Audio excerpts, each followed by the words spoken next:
The lord. ఈరోజు దేవుని వాగ్దానము కీర్తనల గ్రంథం 80వ అధ్యాయము 19వ వచనము. యెహోవా సైన్యములకు అధిపతియగు దేవా, చెరలో నుండి మమ్మల్ని రక్షించుము, నీ ముఖకాంతి మా మీద ప్రకాశింపచేయము. నిజమే, పాపం అనే చెరలో మనమున్నాము.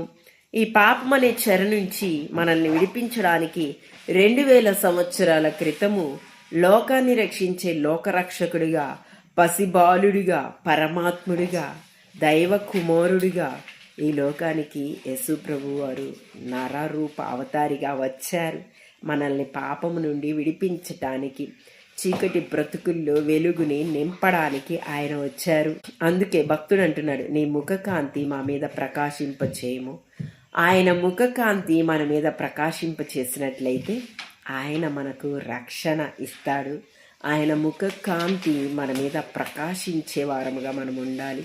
భక్తుడు అడిగినట్లుగా మనం కూడా, దేవా నీ ముఖ కాంతి మా మీద ప్రకాశింపచేయవా, నీ రక్షణ మాకు దయచేయవా, మాకు సమాధానము దయచేయవా, మా జీవితమును వెలుగుతో నింపవా, శాంతితో నింపవా, సమాధానముతో నింపవా అని భక్తుడు ప్రార్థన చేసినట్లు నువ్వు కూడా ప్రార్థన చేస్తే అసమాధానం అనే చెర నుంచి, చీకటి అనే చెర నుంచి, పాపము అనే చెర నుంచి ఆయన నిన్ను విడిపించి నిత్య జీవములోనికి నడిపిస్తారు. నీ జీవితాన్ని వెలుగులతో నింపుతారు.